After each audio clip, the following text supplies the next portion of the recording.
आपने कभी साधु संतों की लंबी लंबी जटाओं को ध्यान से देखा है? क्या आपको लगता है कि उनके बाल बेहद रूखे और उलझे हुए हैं? जाहिर है कि संत उनका ख्याल नहीं रख पाते होंगे, लेकिन किन्नर अखाड़े से जुड़ी एक किन्नर ने रेडली डेडलॉक सैलून खोला है और इसके जरिए वो साधु संतों की जटाओं को सजाने संवारने का काम करती है। रिपोर्ट देखिए।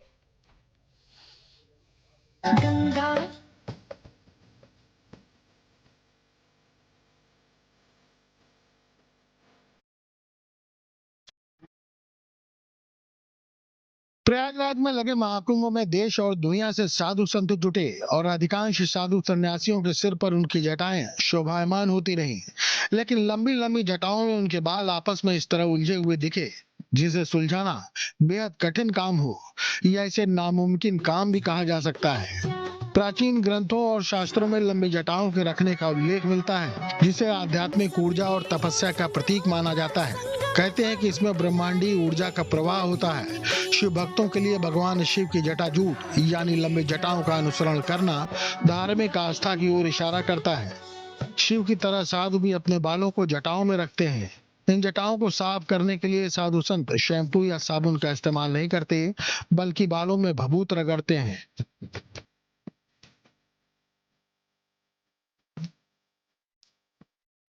लेकिन जब से अखाड़ों में किन्नर अखाड़ा जुड़ा है, इनके बालों को संवारने पर भी ध्यान दिया जा रहा है। और किन्नर अखाड़े से जुड़ी संत अलीजाबाई राठौर देश की पहली किन्नर ड्रेडलॉक आर्टिस्ट हैं, जो साधुओं की जटाओं को संवारने का काम कर रही हैं, जिन्होंने इस कुंभ में ड्रेडलॉक अकादमी भी खोल ली है।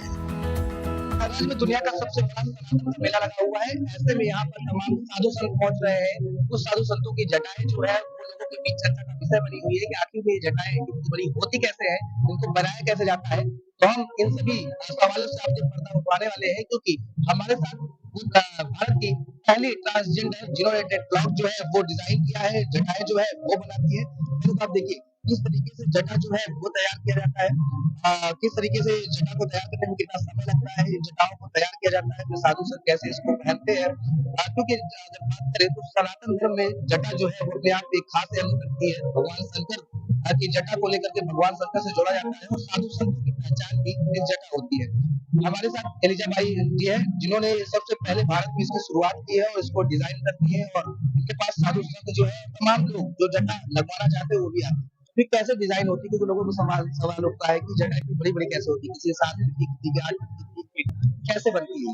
देखो कैसा है, काफी जो साधु संत है जो तपस्या करके अपनी जटा बढ़वाते हैं, बढ़ते हैं, उनके महादेव की कृपा रहती है। उनको भी कहीं ना कहीं एक आर्टिस्ट की जरूरत है जो उनके जटाओं को प्रॉपर मेंटेन करे, क्योंकि काफी सारे साधु संत जो रहते हैं जिनकी जटाएं आपस में उलझ जाती है, तो उसको सेपरेट करना, नीट एंड क्लीन करना, वो हमारा काम है। उसको बोला जाता है ड्रेडलॉक आर्टिस्ट।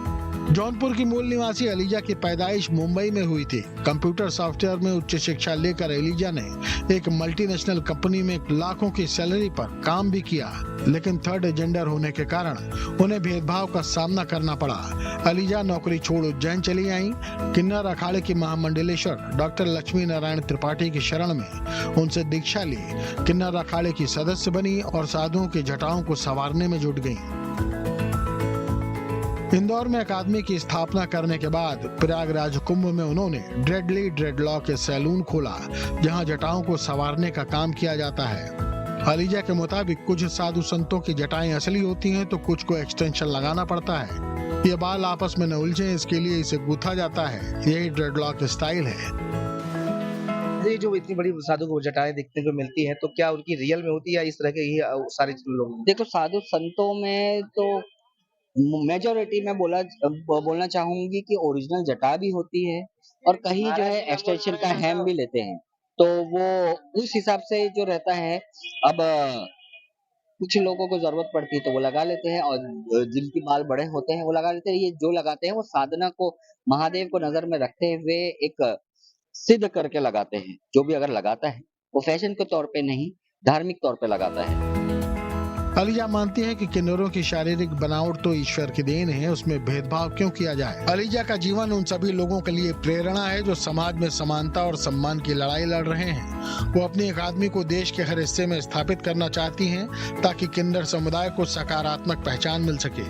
वो न केवल कला को बढ़ावा दे रही हैं, बल्कि समाज में किन्नर समुदाय की सकारात्मक पहचान को भी स्थापित कर रही हैं। तो बिल्कुल देखिए साफ तौर पे जो है वो यहाँ पर जटा जो है वो तैयार की जा रही है और इसी जटा को जो है वो लोग साधु संत लगाते हैं। इसके साथ ही साथ तमाम जो जटा लगाने की इच्छा रखते हैं वो भी इनसे संपर्क करते हैं। और सबसे खास बात अगर करें तो देखिए एक जटा को तैयार करने में कितनी बारीकी का काम जो है वो किया जाता है और बारीकी के साथ तैयार होने के बाद इसमें कलर जो है वो किया जाता है। हालांकि साधु संत अगर इसको धारण करते हैं तो तमाम जो साधु संतों की परंपरा है और तमाम मंत्रों के बाद इसको धारण किया जाता है, क्योंकि अपने आप में सनातन धर्म में साधु संतों के लिए जटा एक खास महत्व रखती है। तो ऐसे में जटा को इसी तरीके से तैयार किया जाता है, इसीलिए साधु संतों की जटा जो है वो देखने को मिलती है और कुंभ में आए साधु संतों की जटा चर्चा का विषय बनी हुई है। त्यागराज समिति के साथ न्यूज स्टेट उत्तर प्रदेश।